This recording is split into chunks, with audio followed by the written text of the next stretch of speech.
tardes, bienvenidos a una nueva sesión de Charlando en el Forestal. En esta oportunidad, Carlos Reyes conversará con el periodista Richard Sandoval a propósito de su libro Tanto de Chile, para conocer un poco qué hay detrás de este hombre. Los dejo con ellos. Muchas gracias. Se pone siempre serio cuando hablamos. Antes, tú lo viste cómo era. Y se pone en las cámaras y se transforma y habla y pronuncia mejor y todo.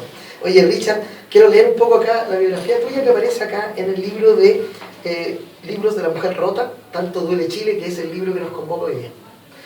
Dice acá, Santiago 1987, periodista de la Universidad de Chile, ha sido finalista y seleccionado en el Premio Periodismo de Excelencia de la UAH en las ediciones 2015 y 2016, mira. Ha publicado los libros Colo Colo ya no es de Chile, junto a Dante Faúndes, y Soy Periférico, Contragolpe Ediciones. Conduce el programa Todo por la Tarde en Radio Nuevo Mundo y No es Nada Feria en Sube la Radio. Ha escrito en The Clinic, La Tercera, Medios Originales del Mercurio, Revista Dossier y El Desconcierto. Desde 2010 dirige el medio de comunicación No es Nada Feria.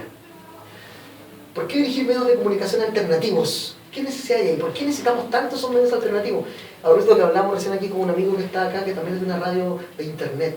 Sí, yo creo que hoy en día, en los tiempos que corren, el internet es una plataforma increíble que ofrece muchas posibilidades que hay que aprovechar y que hay que potenciar. Estamos viviendo unos tiempos en que los movimientos sociales, las demandas que antes estaban postergadas, están apareciendo con fuerza y casi siempre van de la mano de instancias alternativas, que pueden ser instancias mediáticas, instancias políticas, y esta es una oportunidad también que es un privilegio para, podríamos decir, nuestra generación, porque ahora, sobre todo quienes son más jóvenes, quienes están recién ahora en la universidad, crecen con las plataformas ya aprendidas.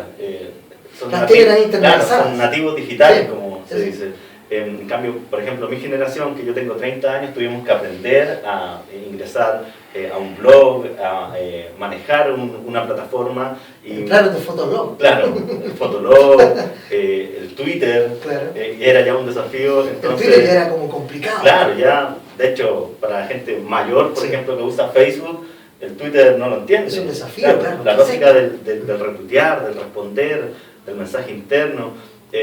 Y claro, entonces hoy en día yo creo, siempre lo digo, que para todos quienes comunican, para quienes hacen periodismo, el potenciar medios propios es casi una obligación, porque las plataformas están y las voces hoy día tienen muchas más posibilidades de aparecer criticando, cuestionando, generando pauta en medios que no son necesariamente los más grandes o los más oficiales. Claro, no solo porque podemos, sino que porque lo necesitamos en realidad.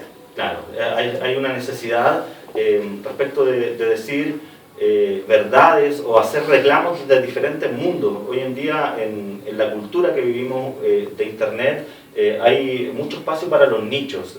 Por ejemplo, para quienes quieren protestar por cuestiones ambientales, se puede generar plataforma a través de un medio. Quienes quieren por ejemplo, poner pautas sobre el tema del feminismo, de la diversidad sexual.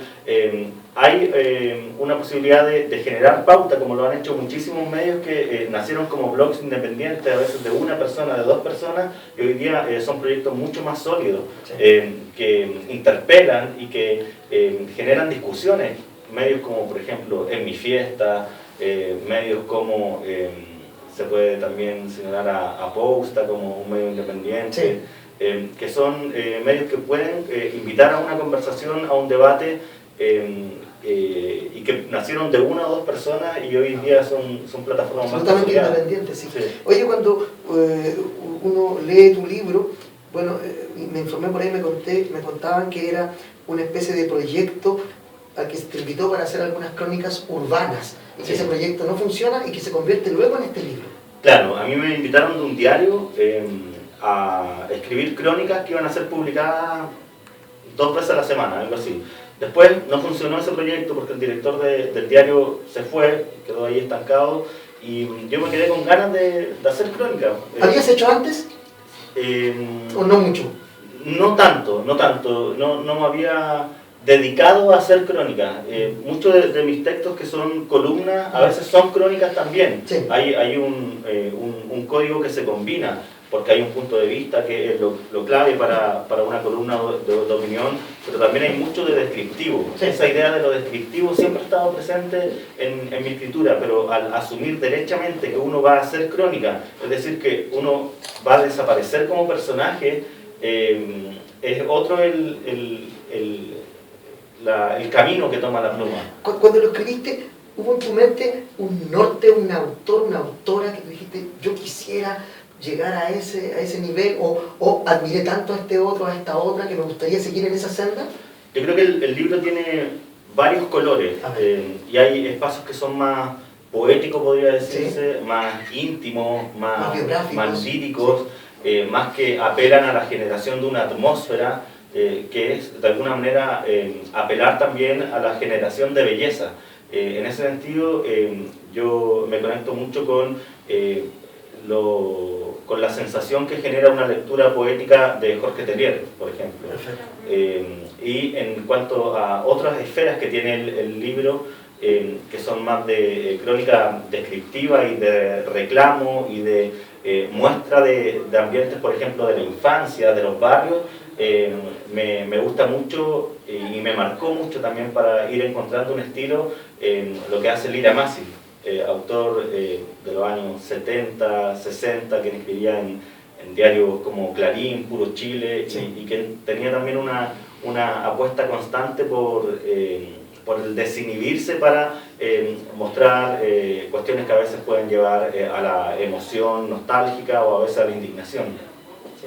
Oye, hay que decir para los que no conocen el libro que tiene 3 grandes capítulos, uno el ayer, otro el hoy y otro tanto duele Chile. Yo me voy a permitir leer algunos fragmentos de algunos momentos y los vamos comentando, ¿ya? Por ejemplo, dice Expreso 24. Hay que decir que ambos somos habitantes, yo fui habitante, él sigue siendo lo de San Bernardo, entonces hay un vínculo ahí como de comuna, ¿no? De barrio. Compartimos códigos. Claro, códigos. Estuvo Arelis también acá, que también es de los barrios, de por allá de los San Bernardos, de San Beca, como decimos. Entonces estuvimos comentando algunas cosas y este Expreso 24 yo lo tomé muchas veces, al igual que tú y que muchos otros que nos van a escuchar. Un fragmento, dice así, Expreso 24. ¿Qué tienen las papas fritas de fuente de soda que se hacen tan adictivas? ¿Les echarían alguna grasa adicional? ¿Habrá algún químico secreto en el aceite? A los 8 años comer una papa frita en el local de la entrada al paradero de los Expresos a San Bernardo era un sueño muchas veces imposible. La más barata costaba 300 pesos. Una fortuna en tiempos en que la gamba era la meta de todos. Habrán sido unas 3 las veces de la infancia en que con mi hermano accedimos a ese privilegio reservado para las familias que tomaban el Pullman. Hombres de Montgomery y mujeres en 2 piezas que hacían una cola paralela a los del Expreso 28, 30 y 24, el mío. El paradero de los Expresos estaba en la calle Trapacá y funcionaba casi como un terminal de buses al sur, muy parecido a San Borja, y desde allí los sanbernardinos nos volvíamos a sentir provincia, acomodados sobre asientos acolchados, abriendo y cerrando las cortinas limpias y ordenadas que no se encontraban en las micros amarillas. Este primer capítulo de tu libro, este gran capítulo, habla un poco de la biografía, de lo íntimo, de lo privado, de lo personal, pero me llamó la atención a mí, que es algo que tú haces después, que reivindicas un poco lo privado y lo personal como público, como social, que lo pequeño, lo micro, lo que vivimos todos, también es política, también es social, también es historia. Sí, yo creo que lo que busqué también con este libro, que fue un proceso que se dio en la escritura, en el avanzar en la escritura, fue plantear una especie de viaje. Yo por eso lo dividí en 3 capítulos, porque quise que también el primer capítulo fuese una especie de cicatrización personal. Yo allí cuento en ese primer capítulo detalles de mi vida que son muy íntimos, que tienen que ver con procesos de desarrollo, con temas de precariedades, de traumas personales, de enfermedades también. Y yo lo quise mostrar porque en ese primer capítulo yo quise de alguna forma evidenciar cómo fue mi ruta para ir formándome valóricamente, para después de alguna manera mostrarle al lector quién soy como personaje y por qué me sitúo de una manera frente a los otros. En este primer capítulo que se llama Ayer, yo soy un personaje protagónico de la historia, pero después yo dejo de ser un personaje protagónico. Después en el segundo capítulo, que es el capítulo Hoy, soy yo mirando a otros, soy yo como testigo de la ciudad, como testigo de personajes de distintas generaciones, de distintos colores, de distintos lugares, y en el tercer capítulo ya yo ni siquiera desaparezco, simplemente soy la voz narrativa respecto de vidas de otros. Entonces, esos juegos están en esta propuesta que busca hacer un viaje en que el lector primero entienda al personaje que se devela, y después el lector puede saber desde qué prisma se miran las cosas. Desde dónde se mira, claro. Y a mí me pasó lo mismo, muchas de las cosas que tú narras aquí yo las viví, yo también provengo de un barrio muy popular, muy pobre, ¿no es cierto?, muy lejano de la gran capital, que San Bernardo está al lado, me parece. Cuando uno es pequeño parece tan lejano, ¿no? Tomar ese pullman, esa micro que apagaban las luces cuando iban por la invierno, y era como ir a otro lugar, muy lejos. Cuando uno es niño las distancias también son enormes, ¿no? Pero como lo que te decía yo, me pasaba eso de que por años se reivindica la gran política, la gran historia del medio de lo que nos pasa a nosotros, y que dicen, no, pero ustedes no importa tanto. Tú reivindicas ese sí importa, eso sí forma. Eso somos nosotros al final, somos todos. Claro, a mí me gusta mucho fijarme en los detalles.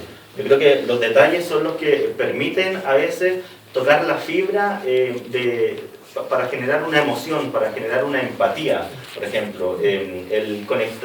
Además yo me conecto mucho con las sensibilidades más básicas o con las necesidades más básicas, con el comer, por ejemplo. La comida es algo que siempre está presente, porque cuando uno crece en un contexto en donde no hay bebida todos los días en la mesa, en donde es un lujo, por ejemplo, ir a comer afuera, Claro.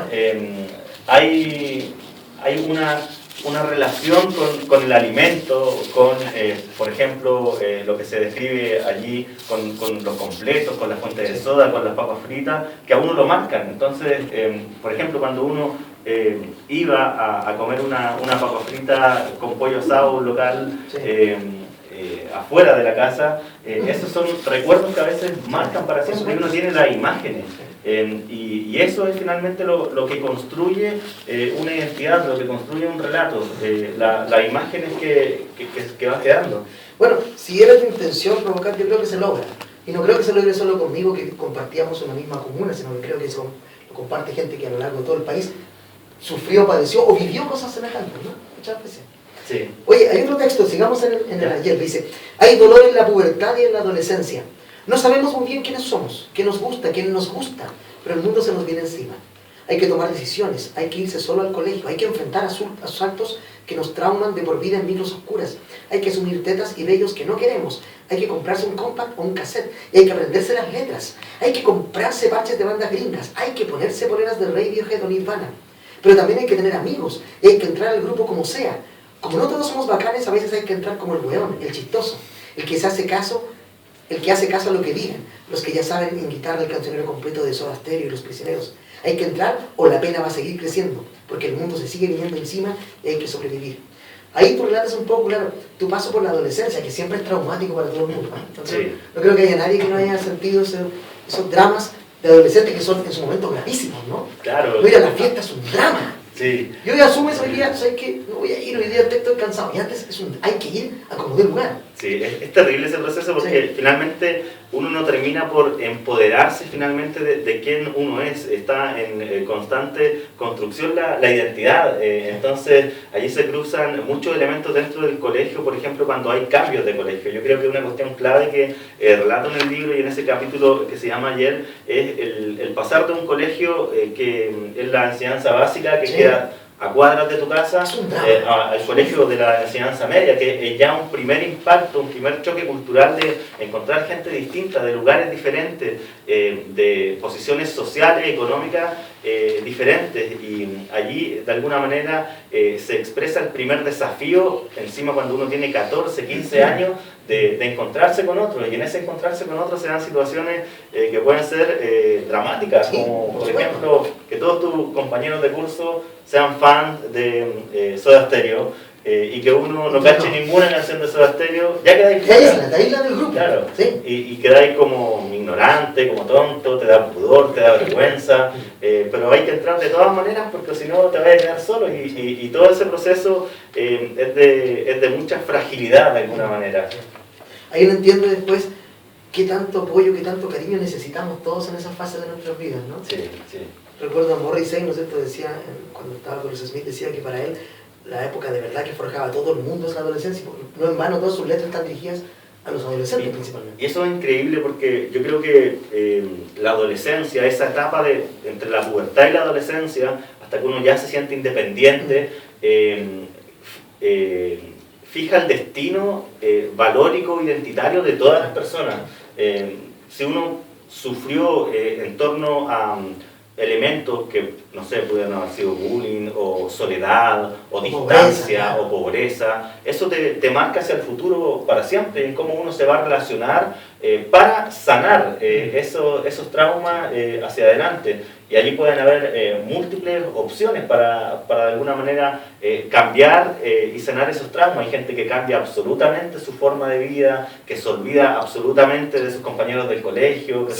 Olvida como si nunca hubiese existido. No vuelve más al colegio. A mí me llama la atención eso de mucha gente, sí. que olvidan y que renuncian a esa vida. Claro. No hablan más con nadie. Sí, como sí, que, sí. Como que uno construye la idea de que desapareció. Y uno intuye ahí grandes dolores, ¿no? Claro. El otro día salió ¿sí? un pantallazo que se andaba compartiendo en redes sociales, en donde una niña respondía en un grupo de WhatsApp que habían hecho los compañeros de la enseñanza media, que se iban a juntar todos. Y ella le decía, les digo que me salgo de este grupo porque siempre encontré que eran todos estúpidos, me trataban mal, me caían mal todos, así que me salgo de este grupo y no me interesa el carrete gana.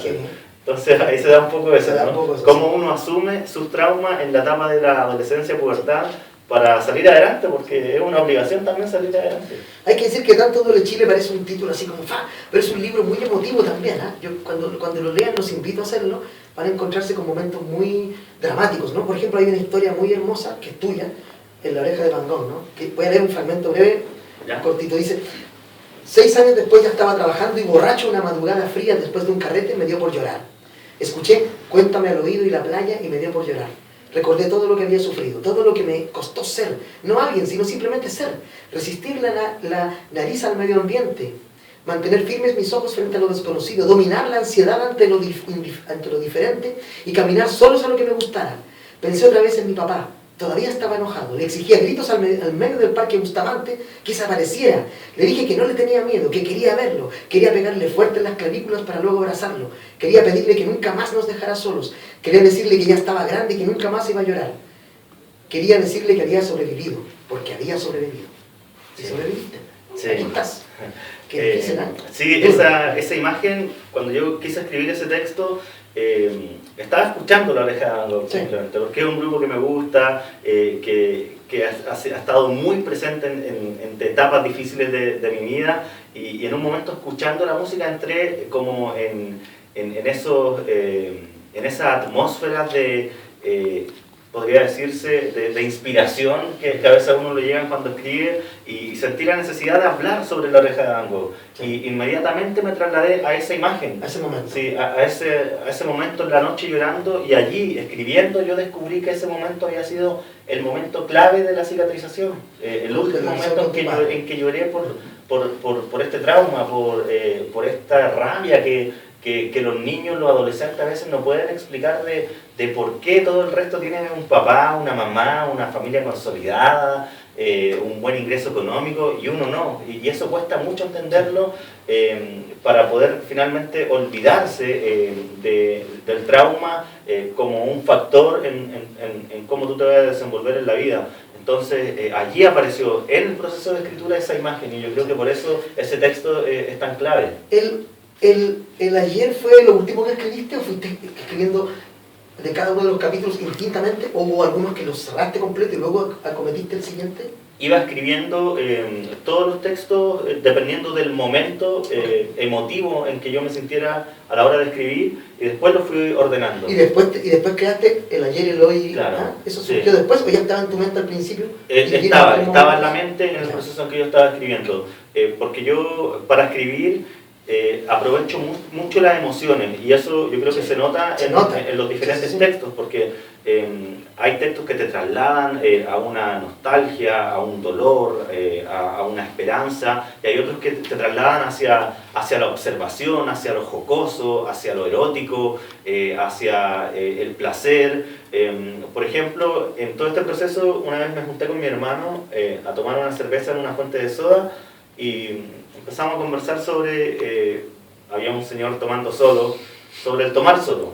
Hay un capítulo de eso. ¿Cuándo uno toma solo? ¿Por qué toma solo? ¿Está triste cuando toma solo? ¿Está feliz? Y ahí empezamos a reflexionar, y yo tengo una técnica que voy anotando como palabras clave. Y después te recuerdan todo. Claro, en el celular. Me los mando como correo y después tomo esos recuerdos y conecto. Conecto nuevamente con ese estado del momento. Evocando ese momento, esa imagen, ese señor leyendo el diario, tomando su cerveza. Entonces, mi escritura yo creo que es mucho de evocar atmósferas. Y es mucho de observación, como tú dijiste, ¿no? Estás ahí Sí. y mira, fíjate en eso.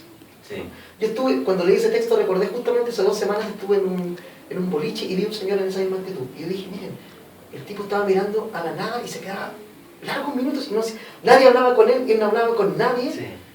Y recuerdo mucho eso porque yo me iba a sentar en esa mesa y me dijeron, no, está ocupada, pero si no había nadie. Claro, el tipo había ido al baño y volvió. Y todo el rato que estuve ahí, el tipo miraba al frente a nadie, Sí. y estaba ahí y con un diario al lado que ni siquiera lo leía. Claro. Me impactó, entonces cuando leí tu texto me hizo mucho más sentido todavía esa sensación que yo también viví. Claro, y además se da una cosa muy mágica que yo creo que es digna de observar también y de reivindicar, que es la relación que las personas tienen con su local favorito, con su boliche, con su fuente de soda, porque hay toda una estética, códigos de respeto, de relación, de miradas. Y allí en una fuente de soda, que yo creo que es un patrimonio de la forma del vínculo que hay en Chile, en esa fuente de soda todos tienen un rol, y es muy interesante observar el rol, por ejemplo, del maestro de cocina, en la relación con el cuidado, con un completo, con la cantidad exacta que le tiene que echar de mayonesa para que quede rico, el rol que tiene el dueño de la fuente de soda, es algo que a mí me llama mucho la atención, y también hay un texto. Justamente yo quería invitarte a leer un texto que yo había marcado, justamente estamos hablando de esto, ¿podés leerlo tú? Ya. Para tener ahí el dueño se llama ese Dice, texto. el dueño. El dueño de la fuente de soda usa pantalones de tela claros y se le asoman las canas, siempre peinadas hacia el lado o hacia atrás, sobre una cabeza compacta que mira a través de rectangulares anteojos. Su camisa es cuadrillé, y cuando no hay clientes por pagar, pasada las 10 de la noche, sale de su búnker, la caja que siempre le queda baja, para asomarse calmo a la puerta principal un rato. Allí, mientras Chayanne cuenta que daría cualquier cosa por oír tu voz, se cruza de brazos y esboza brincos conformes, plenos de la actividad de su negocio, uno con el que crió a sus hijas, uno en el que decenas de garzones han hecho y siguen haciendo sus vidas vestidos de negro. Antes de que acabe el cigarro, el dueño de la fuente de soda, siempre alto y de piernas flacas, ya está de regreso en su feudo, esa tan pequeña y sonora caja. El baño, precisa un letrero junto al señor, es solo para clientes, no insista. Hay un retrato, creo yo, y lo repites en otros textos, un gran retrato de ese patrimonio cultural chileno que es el bar, ¿no es cierto?, el local, la picada, ¿no? Yo recuerdo a mis tíos, a mis padres en la década del 60, 70 hablaban siempre del Rápido, es un local que todavía existe, Sí. donde tú entrabas y antes de entrar decían, ¿qué quiere señor? Una empanada, tú verás. Y se llamaban Rápido Sí. porque la lógica del local era que te atendían muy rápido. Sí, sí. Y eso lo tiene la gente como parte de la cultura chilena, Sí. o santiaguina por lo menos. Claro, yo creo que la fuente de soda como lugar es un espacio que es muy digno de observar respecto de cómo se puede constituir también como un espacio de resistencia. Hay un texto que se llama Don Hernán, que hace referencia al administrador, al mandamás del bar Serena, un bar añoso del barrio Brasil, el más antiguo del barrio Brasil, en donde uno ingresa y es un tipo de relación que se establece con los pares, con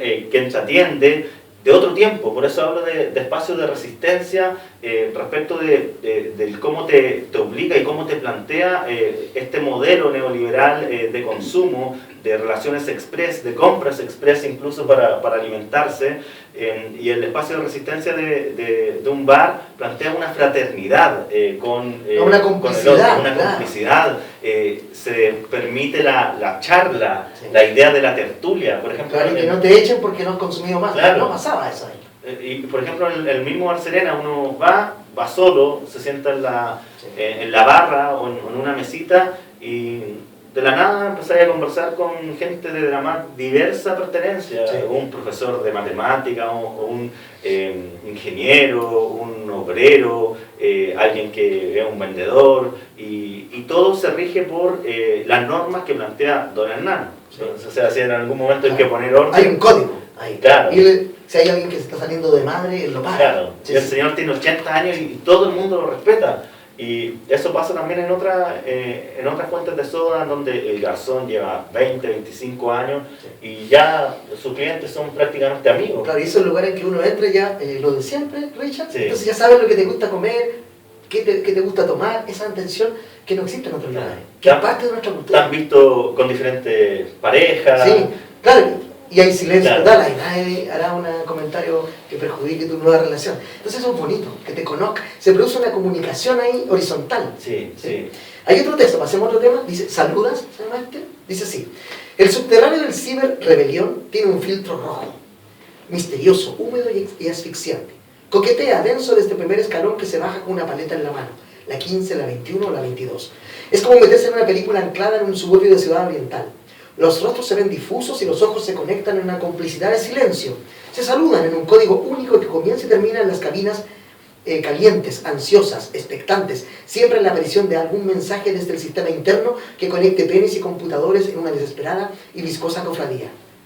Rol, la mamas, saludas, ven, voy.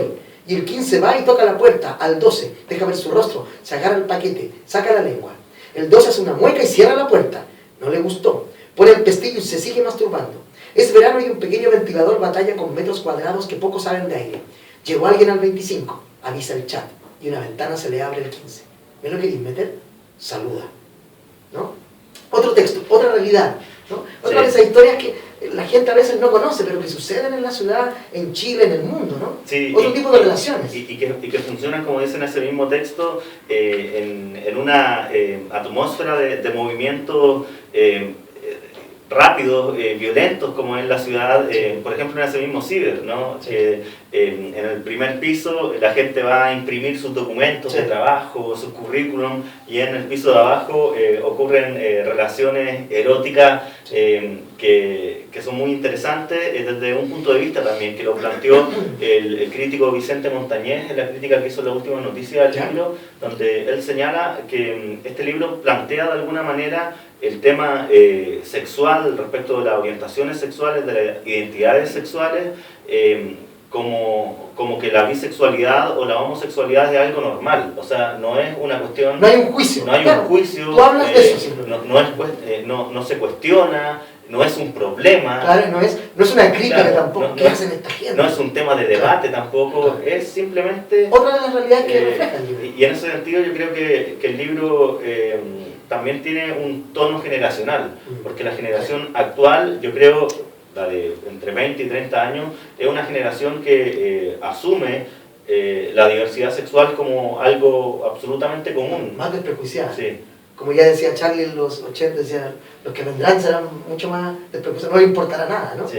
Será mucho mejor. Y sonaba tan lejano eso, y ahora a mí me agrada que sea tan común hoy. Claro, y cada vez las generaciones nuevas con más perspectivas distintas, con una mayor libertad respecto del qué hacer con el cuerpo, de el cómo comportarse con el cuerpo, el cómo asumir también las identidades. Y en ese sentido, yo en el próximo libro que voy a sacar el próximo año, que va a salir por Editorial Planeta, voy a hacer una crónica sobre la realidad transexual, Ah, que es algo que yo creo que está absolutamente pujante respecto sí, a muy cómo se fuerte. está instalando en el debate público. Bueno, se está discutiendo en el Congreso actualmente la ley de identidad de género, y ahí presenciamos cómo para alguna gente no cabe en la cabeza la idea de que alguien asuma una identidad sexual, una identidad de género, como bueno, la gente de la derecha, Jacqueline Van Rysselberghe, que es la senadora más conservadora dentro Por ahí de la Van Comisión Van de Rysselberghe le dijeron, no obstante, Claro, alguna vez. así le Recordemos dijo ese... nuestro amigo Pepe Out, Claro, yo recuerdo con, con risas jocosas a posteriori. Claro. Oye, después entramos al capítulo 3, Tanto duele Chile. La escritura de este libro fue rápida, fue frenética, porque cuando lo lees es como rápido el libro, es un libro, a mi gusto fue un libro frenético, ¿no? Párrafos cortos, ideas fuerza, textos breves, ¿cuántos textos son? Aquí dice 151 textos. ¿Fue frenética la escritura? ¿Fue lenta, relajada o fue un frenesí escritural para ti? Es un libro que tuvo varios tiempos. Hay textos que son muy serenos, muy tranquilos, muy contemplativos, y hay otros que exigen el frenesí. Por ejemplo, el mismo de Saludas es un texto que tuvo que salir muy rápido porque es un texto de acciones muy rápidas, Sí. son escenas, que son dos momentos, tres imágenes que te tienes que calar así rápidamente. El texto, por ejemplo, que le da el título al libro, que se llama Tanto duele Chile, es un texto que también fue muy rápido y fue escrito en una semana ese texto, porque día que pasaba en la emergencia del incendio en la zona centro-sur, yo iba escribiendo algo, con las nuevas novedades, con los nuevos antecedentes que aparecían, sí. con nuevos personajes que aparecían en televisión, en los diarios, las revistas, con entrevistas que yo hacía también en mi programa de radio, en Radio Nuevo Mundo.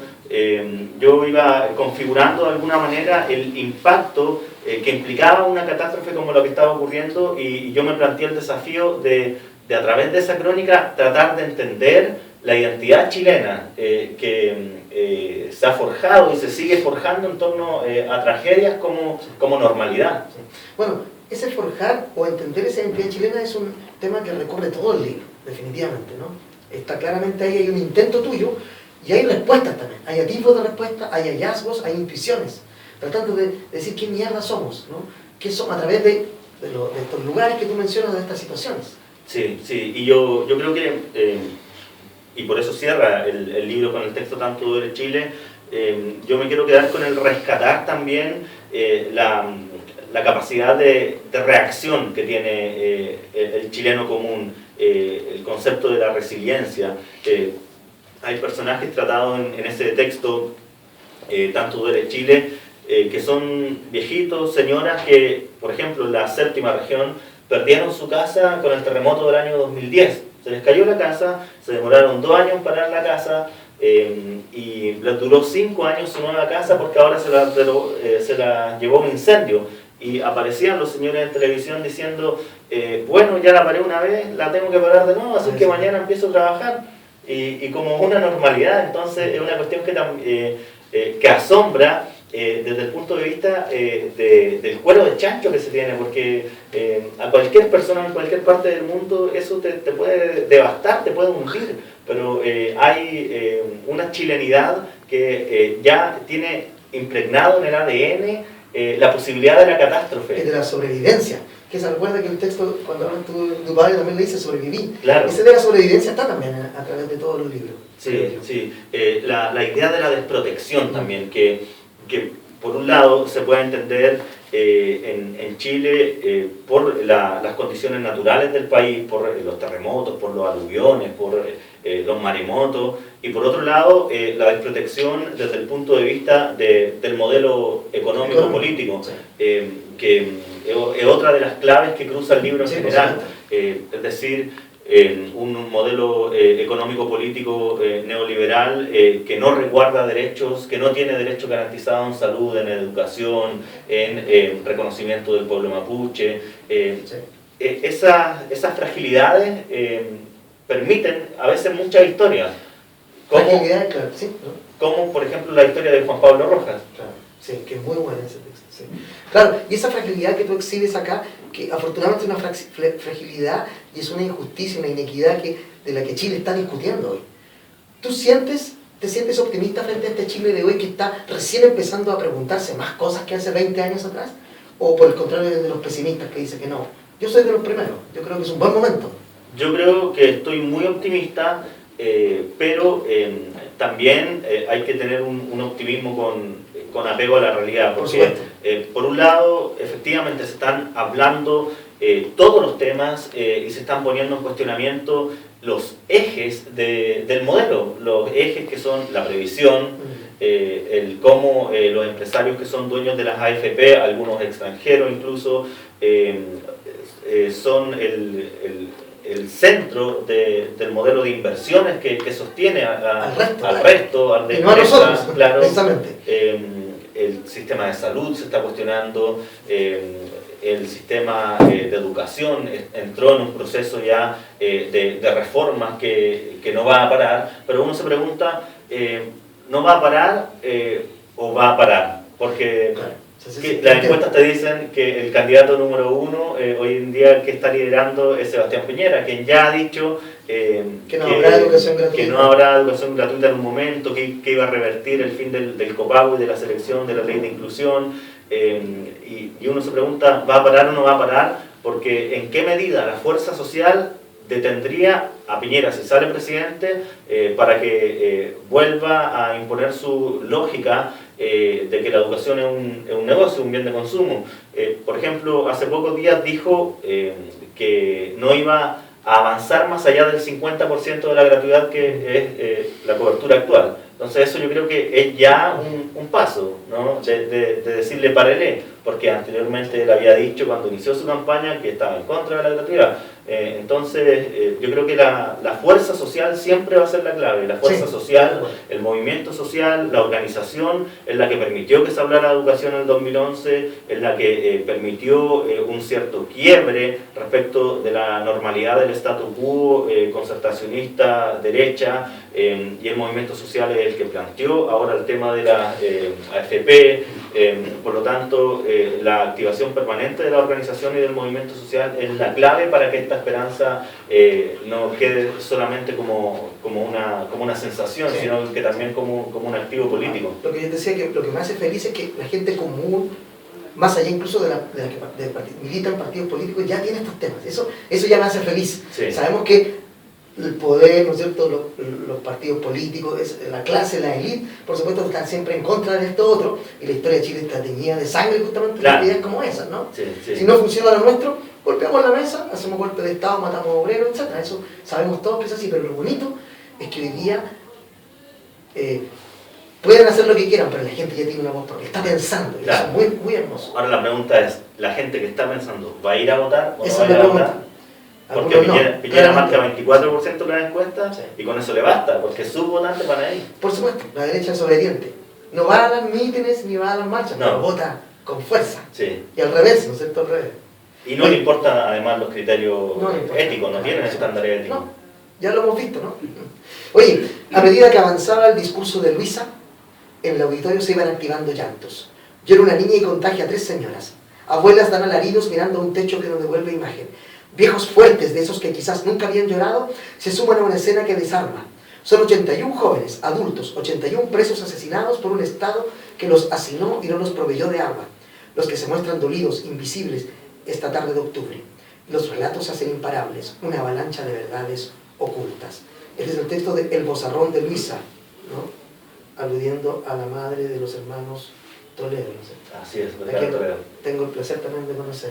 Sí. Es un texto también muy, muy importante, ¿no? Las injusticias. En tanto de Chile está la rabia, la injusticia, la frustración, ya no adolescente, claro, sino que ya social, política, sí, del adolescente que ya se para frente a un país de una visión clara y dice, esto no, sí, puede seguir pasando. Sí. Y también hay una propuesta de reivindicación y preservación de la memoria, a través de textos como el de la impunidad, a través de textos como el de Historia de un oso, que es un texto que se llama Los osos existen, que surge a partir de la premiación en el Oscar del corto Historia de un oso, y en ese texto, Los osos existen, yo expreso quiénes son y dónde están. Visibilizas, claro. Los de carne y hueso, ¿no? Los exiliados de carne y hueso que debieron tomar distintos caminos en todo este proceso de volver a instalarse en su país. Y en ese interés por una idea de memoria activa está el texto también de El Bozarrón de Luisa. El libro dialoga bastante con otros textos y con otras disciplinas, y yo creo que eso es una clave también para encontrar el espíritu del libro. Por ejemplo, el texto El Bozarrón de Luisa es una crónica que yo hice sobre el lanzamiento de otro libro, el libro Fuego en la cárcel de San Miguel del periodista Diego González.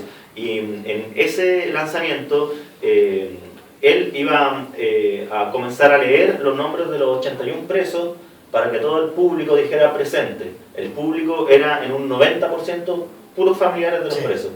Y antes de que él comenzara a decir los nombres para que la gente dijera presente por sus muertos, se paró Luisa Toledo, la madre de los hermanos Vergara Toledo, e hizo un discurso estremecedor, un discurso en donde ella hablaba sobre quién mató a estos 81 presos, que es el mismo ente que mató a sus dos hijos, ¿no? Que es un modelo de opresión, un modelo de injusticia, un modelo que no permite el desplante y el despliegue de otros discursos y de la lucha de los más pobres, ¿no? Y en ese discurso se generó una catarsis dentro del auditorio del Museo de la Memoria, y empezó a llorar una niña, después empezó a llorar una madre, después estaba todo el auditorio llorando de una manera desconsolada. Quizás cuántos no habían llorado en conjunto nunca, y eso fue un momento muy clave que yo quise exponer, porque el discurso de Luisa Toledo es clave. Ella dice, todo esto hay que convertirlo en lucha, y la lucha es la que a ella le ha permitido estar en pie hasta el día de hoy y ser un referente que puede impulsar a otros a mantenerse de pie. Sí, por supuesto. Hay otro libro acá, ¿no es cierto?, de Luisa Toledo también, no recuerdo el nombre, pero existe un libro que se hizo. Oye, otro texto, no voy a poder leer, pensaba leer un texto, pero recomiendo el de Juan Pablo Rojas también, ¿eh? Sí. Es realmente un texto muy bueno, y que relata también otro momento potente que sucedió en Chile y que apareció abundantemente en las noticias, ¿no? Sí, ese es como mi texto favorito del mira, libro. Sí, qué bueno, sí, a mí también me gustó muchísimo. Por cómo quedó logrado, por cómo perfila un personaje también, y por la historia que se encuentra, ¿no? Juan Pablo Rojas actualmente es el líder del movimiento Deuda Educativa, que lucha por la condonación del CAE, y que lucha también por los estudiantes que fueron, uno de ellos, estafados por la UTEM, por el Estado de Chile, al hacerlo estudiar la carrera de criminalística, que no tenía campo. Él estaba haciendo la práctica ya cuando se enteró que había estudiado por las puras. Y encabezó todo un proceso de demanda al Estado chileno que fracasó, que ahora se reactivó 10 años después con una demanda a nivel internacional. Entonces, y hay otra vez este personaje la capacidad de reinventarse, de seguir, y además de organizarse en una lucha concreta. El texto empieza como terrible y termina de una manera potente, porque dice, toda esta mierda se puede convertir en otra cosa. Claro. Que es lo mismo que decía la Luisa, ¿no? Y la búsqueda, ¿no? Todo el camino de él es una búsqueda vocacional. Exacto. Así se relata en el texto. Una búsqueda por qué quiero ser, en un contexto además con papás separados, con la mamá apañándolo, vendiendo empanadas, él vendiendo empanadas y kuchen con su mamá para poder estudiar, él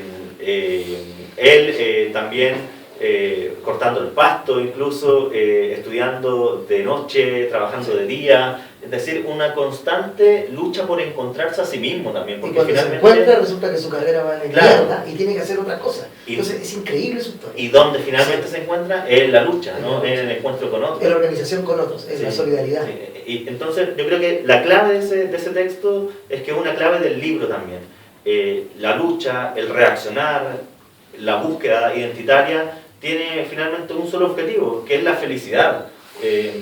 el horizonte de todos los sacrificios es la paz, la felicidad, el poder ser quien uno quiere ser sin violencia. Eso es finalmente la tesis que de alguna manera se puede encontrar en el libro. Bueno, en este último capítulo, tanto Duele Chile, la cosa empieza como a arder, ¿no? Casi literalmente con el último texto, pero empieza a arder en el sentido de que va aumentando esto, ¿no? Hay un texto súper bueno también de la Machi, Francisca Linconao. Voy a leer un breve párrafo. Dice: la primera vez que la metieron presa, a la Machi la trataron como estropajo. Las amarrearon frente a su nieta y cuando le constataron las lesiones, la desnudaron despojándola sin el mínimo respeto de su vestimenta ceremonial. Esa es la imagen más decidora de la persecución. El Estado chileno, la dudosa democracia chilena, que reclama irada por la precariedad de la venezolana, violando todos sus acuerdos internacionales, haciendo caso omiso al acuerdo de la OIT, que obliga a buscar siempre una medida cautelar diferente a la cárcel cuando se trata de una autoridad espiritual indígena involucrada, metiéndose al bolsillo el principio de inocencia hasta que se compruebe lo contrario y sometiendo al más profundo deterioro físico y psicológico a una mujer por ser lo que representa, por ser autoridad de lo más preciado del ser mapuche, por ser pobre y a la vez ser luchadora. Otro gran tema que se instaló también en la sociedad chilena, que se discutió mucho, pero a pesar de ello se siguió siendo detenida y estuvo a punto de morir, ¿no? Sí. Recordemos ese caso. Claro, ese texto yo creo que sirve también para encontrarse con otro concepto que yo quise plantear en la discusión a la que invita este libro, que es el concepto de la hipocresía del modelo democrático chileno. Chile se vende frente a Latinoamérica como un país digno de seguir, como un ejemplo democrático. Chile es el país que alza la voz para protestar, por ejemplo, contra Cuba, cuando no se deja entrar a la Mariana Elwin, para decir a Venezuela lo que tiene que hacer para solucionar su crisis política institucional. Chile, un país que es tanto o más violento que cualquier de los países con menor estándar democrático del mundo. Es decir, ¿cuál es nuestro estándar democrático cuando se acribilla por la espalda a un joven de 17 años, un mapuche, y el carabinero dice que fue un accidente, y después el carabinero vuelve a trabajar en el mismo lugar sin ninguna condena? Desde el punto de vista institucional. Entonces, ¿cuál es el estándar democrático del país cuando se suscribe el acuerdo OIT recién el año 2008 y hasta el día de hoy no se está cumpliendo respecto del mismo pueblo mapuche que ni siquiera está reconocido constitucionalmente en nuestro país? ¿Cuál es el estándar democrático? ¿Cuál es la sanidad democrática? ¿Cuál es la paz social que tiene nuestro país cuando al año mueren 3.000 personas en la salud pública porque no hay camas en los hospitales? Y el Estado tiene que comprar camas a los privados regalándole una millonada otra vez para financiar un negocio que es la salud privada. ¿Cuál es el estándar democrático cuando el año pasado, 2016, 20.000 personas murieron nuevamente en listas de esperas por una consulta con un especialista? ¿Cuál es el estándar democrático, la salud de la paz social de nuestro país cuando 70.000 estudiantes chilenos y chilenas están endeudados con el CAE, ya sabemos con toda la usura que hay de por medio con la ganancia que tienen los bancos, y esos 70.000 estudiantes ni siquiera pudieron terminar la universidad? Es una cifra dramática porque son 70.000 personas que no van a tener título universitario, que no van a tener sueldo de profesional y además van a tener que pagar una deuda con un banco, una deuda que tuvo como aval al Estado, eso sin contar los casi más de 500.000 estudiantes que están en totalidad endeudados con el CAE, pagando 2 o hasta 3 veces lo que costaban verdaderamente sus carreras. Si esa es la democracia de la que hay que sentirse orgullosos como chilenos, yo creo que no tenemos ninguna cara, ninguna moral para ir a dictar a otro país lo que tiene que hacer. Bueno, has hecho un buen resumen de varios de los últimos textos del libro, ¿no? Aquí con toda lo que has dicho de los estudiantes de la salud. Hay varios textos referidos a eso. Yo quiero leer un breve texto de otro que a mí me gustó mucho también, que se llama La impunidad, que es un gran texto, ¿no? Este podría leerse en la escuela, en el colegio, que los muchachos lo discutieran, sería interesante, ¿no? Dice así, un breve momento de este texto. Esto cuéntenselo a los niños. Busquen a un niño que tengan cerca, cuéntenle este capítulo de la historia de Chile. Díganle, niño, niña, en Chile, tu país, andan sueltos 4 criminales de lesa humanidad que hace 30 años sacaron a 2 profesores de un colegio como el tuyo, a vista y paciencia de otros niños y niñas de tu misma edad, disparándoles con la ayuda de un helicóptero desde el cielo, para luego sacarles la cabeza con un corvo como si fueran animales que luego se van a comer. Díganle, niño, niña, uno de esos caballeros se llama Claudio Salazar Fuentes. Estaba preso desde 1992. Lo trasladaron a una cárcel constituida especialmente para él en los tiempos en que a las familias de sus degollados les dijeron que la justicia se iba a hacer solo en la medida de lo posible. Una cárcel con privilegios y comodidades que presos que hicieron mucho menos no tienen. Y aún así ese hombre fue liberado hoy, a poquitos días de rezar en una misa, pasando a llevar a todos los acuerdos internacionales de Chile, tu país, que no permiten dejar en libertad a quien mató con tanta hazaña a un inocente que solo pensaba distinto. Y sigue el texto sumando esa furia, esa rabia, ¿no es cierto?, esa impotencia ante la impunidad. Claro, y otra vez nos encontramos con la idea de la hipocresía, ¿no? La derecha, con su capacidad mediática, tiene el privilegio de instalar frente a la ciudadanía que los presos que están en Punta Peuco están siendo vulnerados en sus derechos humanos, están siendo tratados de forma indigna, y no cuentan que el proceso, la operación de impunidad viene en marcha en Chile hace rato. O sea, yo creo que hay que indignarse cuando hay condenados por delitos de lesa humanidad, delitos que son imprescriptibles, delitos que según los acuerdos que tiene firmado Chile a nivel internacional no deben recibir beneficios carcelarios, y esos presos, esos 4 condenados, están actualmente con beneficios carcelarios y uno se lo puede encontrar con libertad condicional. Sí. En la esquina de su casa se lo puede encontrar el hermano, el hijo de un detenido desaparecido, de una mujer violada con ratones. Es decir, eso es en cualquier parte del mundo impunidad,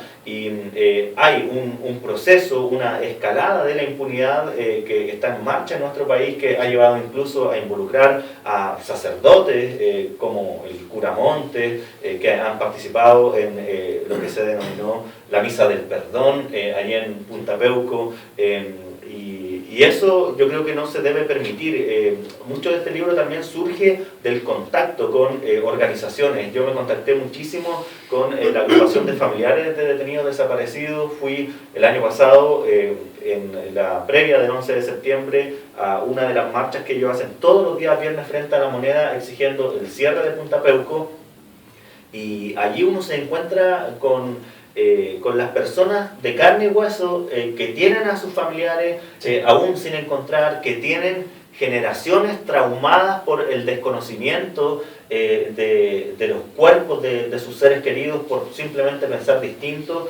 Y Chile no está a la altura tampoco respecto de la justicia con los violadores de derechos humanos. Somos un país que con sus dictadores, la dictadura más violenta de Latinoamérica, el ejército lo despidió con honores de Estado, sí, con la participación de la ministra de Defensa, y ese es el país que ahora incluso impulsa la impunidad, y por eso insisto, el tema de la memoria es clave para que Chile pueda comenzar a construir una verdadera democracia y un verdadero proceso de paz. Bueno, y este texto de la impunidad hoy día, a 10 de junio, está más actual que nunca, ¿no? Recordemos lo que ha estado pasando en las últimas semanas, en que se está pidiendo nuevamente la liberación de varios de estos presos que están presos por crímenes de derechos humanos que no prescriben.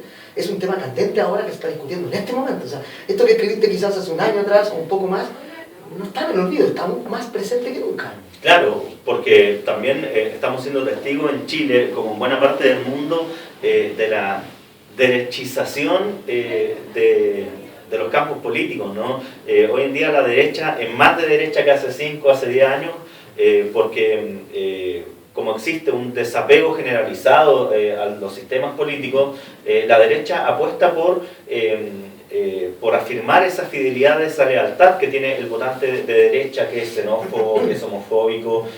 Así es como se han demostrado en diversos países del mundo triunfos como el de Donald Trump, o triunfos o avances en Europa de la derecha más dura, ¿no? Con porcentajes del 20%, con la posibilidad de disputar la presidencia de la República, por ejemplo, en Francia. Y Chile no es un caso aislado. Los candidatos presidenciales actuales de la derecha están en un discurso de derecha que no se conocía hace 5 años. O sea, si uno analiza el Piñera actual y lo compara con el Piñera de hace 4 años, el Piñera actual es un Piñera que no tiene temor en decir que no cree en el matrimonio homosexual, no tiene temor en decir que no cree en el aborto, que no tiene temor en decir que aumenta la delincuencia con la migración que está viviendo el país, y lo hacen mintiendo, y eso es lo más preocupante también, porque hay una ignorancia terrible en una diversidad de temas, en donde no importa si se cuenta o no la verdad, sino que lo que importa es el relato que van construyendo. El mismo Piñera, cuando habla de la marihuana y dice que no está comprobado que tiene efectos medicinales, mentira.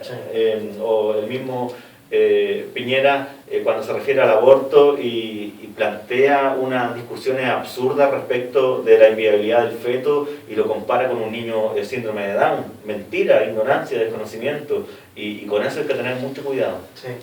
Bueno, la comunicación es todo, parece, ¿no? No importa lo que digas, lo desfachatado, lo estúpido que digas, siempre que aparezcan los medios y que alguien te crea. Claro. Para gritar una verdad absurda lo más fuerte posible, para aplacar las verdaderas voces que están más abajo y que no tienen espacio, ¿no? Bueno, tú has dicho ahí, claro, otro texto que no vamos a poder leer ahora, pero está Detención Ciudadana, Inmigrantes, Trump, ¿no? De lo que tú has hablado ahora. Dice, por ejemplo, el de Inmigrantes, un breve texto con el que comienza el texto tuyo de Inmigrantes.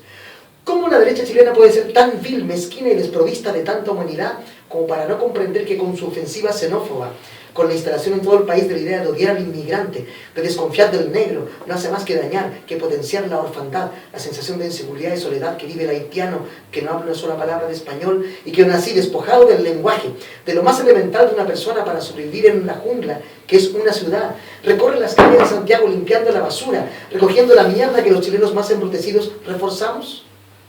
Y ahí te hacen más preguntas respecto a esa terrible xenofobia que está campando en Chile, ¿no? Claro. Contra gente que viene, que a mí me parece maravilloso que vengan otras culturas a unirse con la nuestra y crear cosas nuevas, música nueva, comida nueva. Y además hay una tremenda desinformación también respecto del nivel de inmigración que hay en Chile. Chile tiene un 2,7% de su población migrante, mientras que el promedio de la OCDE está en el doble de eso más o menos, y el promedio de los países desarrollados es el 10% de población inmigrante. O sea, tenemos una baja migración en nuestro país, no una alta migración. Y al revés de lo que la gente piensa cuando piensa en inmigración, me decía hace poco un dibujante de historieta, Rodrigo Elgueta, me lo comentaba, que la gente asocia inmigración a pobreza, y a veces inmigrantes que son profesionales y de los que no se habla siempre de el inmigrante siempre igual pobre, y no es así necesariamente. A veces gente inmigrante de clase media, claro, profesionales que también vienen a enriquecer nuestra cultura. O sea, los datos, que son los que importan, dicen que todos los inmigrantes que llegan a nuestro país de Colombia, de Haití, de Venezuela, tienen una mayor escolaridad que Chile. Mira, muchos son profesionales y tienen que venir a trabajar a servicios porque vienen en búsqueda de una oportunidad económica finalmente. ¿Sí? Y no siempre se debe asociar a pobreza. Otro prejuicio, ¿no? Inmediatamente, inmigración igual pobreza y delincuencia. Claro, lo que también es mentira, porque estadísticamente los extranjeros que viven en Chile delinquen menos que lo que porcentualmente nosotros delinquimos. Los chilenos y los chilenos delinquimos. Somos más ladrones que los inmigrantes. Está probado. Ustedes lo saben aquí en Quileo Forestal. Oye, Richard, podemos seguir hablando, pero yo creo que hablamos harto del libro, lo desmenuzamos completamente, y espero que esto los incentive a querer leer este libro, estas columnas, muchas de las cuales son inéditas, muy poquitas se pueden ver por ahí en internet, que el periodista Richard Sandoval escribió acá, en Libros de la Mujer Rota, Tanto Duele Chile, que está ya en muchas librerías del país. Así que vamos a esperar tu próximo libro sobre los transexuales, ¿no? El transgénero, en Chile. Va a ser un libro de crónicas diversas, en donde quiero abordar distintos temas que son actuales, que expresan desigualdades que hay en nuestro país. Va a haber un texto que estoy definiendo con el editor también, un texto sobre lo transexual, un texto que va a mostrar, por ejemplo, violencia que han sufrido personas migrantes. Hace algunas semanas conocimos a un haitiano a quien casi lo mataron, allí en el terminal pesquero creo que fue. Y quiero ir a esos personajes, exponer a través de personajes la fragilidad de nuestra democracia, que se vende con tanto orgullo como un ejemplo de la transición desde una dictadura. Lo interesante de todos estos temas que tú tomas es que quizás muchos de los lectores los conocieron, pero es muy raro y poco habitual verlos todos reunidos en un solo libro y empaparse de ellos de una sola vez y darse cuenta de ese panorama, ¿no? Que son hechos aislados aparentemente, pero que tú conectas acá como un paisaje, como un retrato de nuestro país. Eso es muy interesante, creo yo. Una prosa poderosa, una prosa atractiva, una prosa que se lee, como decía yo, frenéticamente. No es un libro difícil, lleno de palabras esdrújulas complejas. Es un libro que cualquiera puede leer, es un libro regalable y por sobre todo discutible, creo yo, con amigos. Hasta podemos discutir y pelear leyendo el libro. Eso es lo bonito de tener la literatura, ¿no? De tener tus crónicas acá, que continúan en la casa, continúan en la calle, ¿no? Con la discusión entre los lectores y las lectoras. Sí, sí, eso me ha pasado mucho también con la gente que lo ha leído. Me ha escrito mucha gente de Concepción, de Valparaíso, de distintas comunas en Santiago, que me han dicho que se ha emocionado, que ha llorado con textos en específico porque lo han representado. Hay mucho de representación, yo creo, en estos textos, porque como tú decías hace un rato, Carlos, muchos surgen, sobre todo en la primera parte, desde una situación personal, pero yo intento en el transcurso del libro de que yo vaya desapareciendo y de alguna manera mi punto de vista es una excusa para que otros se encuentren también. Insisto, lo que hablamos al principio, lo personal, lo privado también es social, político, público. Esa discusión, ¿no?, que siempre ha estado. Yo creo en eso también. Muchas gracias, Richard, por estar con nosotros aquí en Queleo Forestal, desde San Bernardo, que es un pique más o menos largo, y que ahora vais a tener que tomar en la noche, cuando vayas a tomar un trago ahora, un colectivo a las 6 de la mañana, imagino. Ahí, 5 ya, 5 y media.